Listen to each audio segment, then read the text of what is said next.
Yes, ashimwe cyane. May the Lord Jesus be thanked. Turabasuje mu izina rya Yesu. We thank you we salute you in the name of Jesus. Nubundi ne evangelist Nsenga muri kumwe. As normal is evangelist Nsenga. Nkuko bisanzwe nko mubana kuri channel ya WOWE TV. As normal as we have been together in this YouTube channel. Tunejejwe n'Imana uyu munsi. We are very great because of God. Kongera kubana namwe mu ijambo ry'Imana. To be with you in the word of God. Munda kubabwira ngo ijambo ry'Imana rigomba kuba rigari cyane. I like many times to tell you that the word of God must be wise, must be great, must be enormous. Kuko ijambo ry'Imana riri hejuru y'ibintu byose. Because the word of God is high of everything, is above of everything. Benshi nubwo ijambo ry'Imana turifata tukarigira riciriritse. Most of us, even if we take the word of God as granted as an easy thing, ariko ndacyakwibutsa ko ryo ryatunyubaho. But I still remind you that is the word of God which have created you. Iri jambo ry'Imana riruta umuntu wari wese. The word of God is the most high. Kuko icyubahiro wawe ufite uko kingana. You see the power that you may have in this world. Amafaranga waba utunze uko yabangana. The money that you may have. Ijambo ry'Imana rirakuruta. But the word of God is above you. Bahaye ikaze rero muri uyu mwanya mwiza. I'm welcoming you. Mureke dusenge hanyuma twinjire mu ijambo ry'Imana. Let's pray, then we dive into the word of God. Mana mu izina rya Yesu turagushimiye tuguhaye icyubahiro. Tugushimiye kuri mwiza kandi tugushimiye ijambo ryawe uyu munsi duhaye. Nyemerera ijambo tugiye kumva rihindura imitima yacu, rihindura ubuzima bari buryumve kandi tugira aho tuva tugenda n'ahandi hantu tugera. Urakoze tuguhaye karibu kugira ngo uganze muri twe mu izina rya Yesu. Amen. Yesu ashimwe cyane. Maybe Jesus thank. Kadufatanya dusome mu gitabo cy'Abaroma. We are going to read Romans ibice 8 umurongo wa 18. Chapter 8 verse 18. Havuze ngo mbonye yuko imibabaro y'iki gihe idakwiriye kugereranywa n'ubwiza tuzahishurirwa. Amen. It says that I've seen that the troubles of today's we must not compare it with the word of God. Paulo yandikiye Abaroma. Paul writes a letter to the Romans. Aravuga ngo mbonye yuko imibabaro y'iki gihe. Say that I see that the bad things, the bad period and situation of nowadays time idakwiriye kugereranywa. It must be compared with the word of God. Nubwiza tuzahishurirwa. Even the holy or the good news that will be shown. Paulo yigeze kwandika ijambo. Paul wrote a letter. Aravuga ngo ndimo ndihuta cyane. Says that I'm running very fast kugira ngo nsingire icyo Kristo yamfatiye. To get what Jesus promised me. Jesus cut for me. Uzimpamvu? You know the reason why? Nuko icyo Kristo yadufatiye is because what Jesus cut for ni cy'agaciro cyane. It's have a most value. Kiruta ubundi buzima bwose turiga dushaka hano mu isi. It has a value more than everything that we have seen in this world. Niho yakomeje kuvuga. Is where he continued to say. Aravuga ngo ntabwo nyiri uwanjye ngo nigenga. Saying that I'm not my own. Ahubwo niyo mundeba sijye mureba. Even if when you see me, you're not seeing me. Ahubwo ni Kristo utuye mu buzima bwanjye. It's Jesus who is in me, who is inside me. Iyo wemereye Kristo akinjira muri wowe. When you accept Jesus to be in you, ahindura amateka y'ubuzima bwawe. He change your life, He change the history. Iyo wemereye Kristo agatura muri wowe. When you accept Jesus to stay in you, to live in you, uhabwa ibisubizo by'ibibazo wibazaga. You get solution for your problem. Aha rero arababwira. Here now he says ngo bene data that my fellow mbonye ko imibabaro y'iki gihe. I see that the bad situation nta hantu ihuriye n'ubwiza tuzahishurirwa. Doesn't have any authority, anything related to the good news that we have from Jesus. Kubera ko ubwo bwiza yarebaga. Because the beauty or the good thing that you have seen burenze ubwiza bwa hano mu isi. Is better, is beyond, is very far beyond the beauty of the thing we have seen in this world. Abantu benshi, many people, tubangamiwe n'ubuzima tubayemo. We are living in the very bad life, very good situation, so we are unhappy. Tukareba uburyo tubabaye. We see how bad we are. Tukareba amarira turira. We see the tears that we live. We have a many tears. ibyo ngibyo bikatwibagiza ko tukwiye kuba hafi It y'Imana. reminds us that we have to be near God. Ariko ntabwo ari byo, But it's not true. kuko imibabaro y'iki gihe Because very bad situation ntaho ihuriye n'umugambi w'Imana. doesn't relate it to the journey God created for us. Buri mukristo wese Every Christian akwiye kuba afite intego. must have an objective. Iyo ufite intumbero nziza, When you have a Destiny. good projective or good destiny, iteka ryose ubuzima bwawe burubakika, your life has been created kuko uba ufite iyo ujya. at the moment because you have a journey. Umuntu ufite aho ajya Somebody who has a journey, ntabwo akerezwa n'abantu mu nzira. he cannot meet with the people. He cannot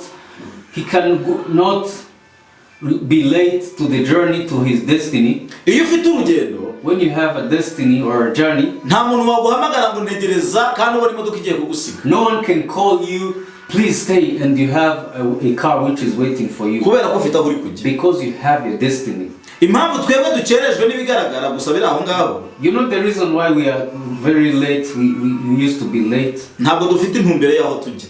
It's because we don't have a journey, we don't have a way to go. Iyo umuntu afite intumbero rero, When somebody has a journey or a destiny, nta ari ibintu bitamukereza, there is something don't make him to be late. kuko aha nibyo Pawulo yashatse kubwira Abaroma. This is what Paul tried to tell to the Romans, Havuga ati muhugiye mu by'isi gusa, saying that you are working, you are very busy for the things of this world. muhugiye muri iyo mibereho, You are living the life of this world. muhugiye mu gushaka amafaranga, yego nabyo ni byiza, You are very busy looking for the money. kandi ibyo ngibyo n'ubundi muhuriramo n'ababatuka n'abababwira nabi.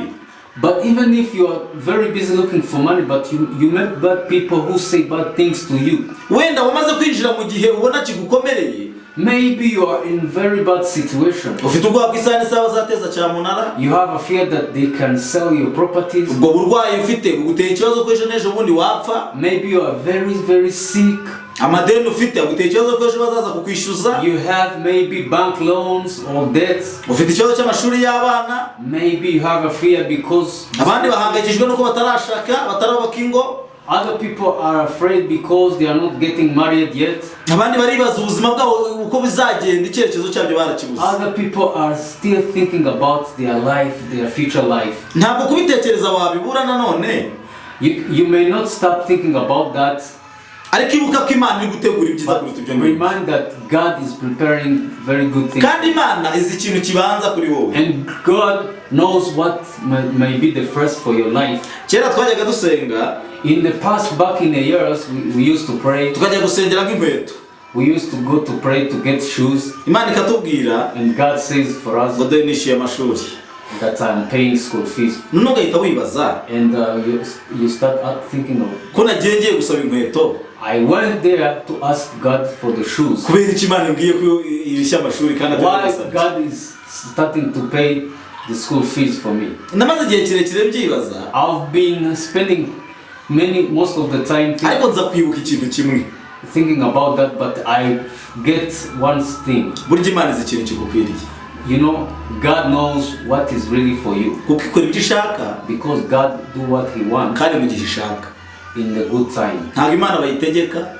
You cannot say God to do this. Hari yabonaga ari twiga ayo mashuri, Maybe He saw that if we go to the school, tuzabasha kwigurira inkweto. we will buy for the shoes for us. Urumva byanze bikunze Imana ireba umuzi w'ikintu. So it means that God see the roots of something. Rero nshuti yanjye wowe undeba unkurikira, So my friend who watching me right now, ndashaka kubwira ijambo rimwe. I want to tell you one thing. Ijambo ry'Imana ni ukuri. The word of God. Kandi imibabaro urimo none, You know, the very bad situation that you are facing, ntabwo uzayipfiramo. you will not die in it. Hari ihumure Imana izanye mu buzima bwawe. There is a hope, there is a faith God brought to you. Kuko imibabaro y'iki gihe ntikwiye kugereranywa n'ubwiza tuzabona. Because the very bad period is not related with the word of God. Ibyo Imana itekereza kuri wowe ni bigari cyane. What God think about you, Kandi ntabwo Imana igisha inama God doesn't ask for any ideas. ntabwo babandi zababaza kuri muntu mugenze gutya oya. God will not ask those relatives, those friends, what can I do for this young man? ngiye kuguha akazi nabanza nkabaza. As an example, when I want to give you a job, I can ask for a friend. Do you know that person? That person is faithful. Can I give him job? Maybe I can get profit. But the reason why, as a man, I can ask is the reason why I don't know you. God doesn't ask because He knows you. He knows the way you sit. He knows the way you stand up. He knows the way you sleep. He knows all about your life. No one is going to ask. But today, God says that the bad thing, the very bad period that you are facing doesn't have any relation with where God is taking you. Where God wants to take you, what He told you, don't worry. But the problem that we have, we are very busy. We are very busy. We don't have a time for God. We don't have a time to read the Bible. We don't have a time to pray. Internet is taking our life. Social media platforms are taking. The good time with God has diagnosed, has something bad in it. It was broken part. But it's not really. You have to take a decision. Take a decision. Come back to Christ. And your problems that you're facing, don't worry. It doesn't have any relation with God. May you get blessing from God. May you have peace from God. Shalom.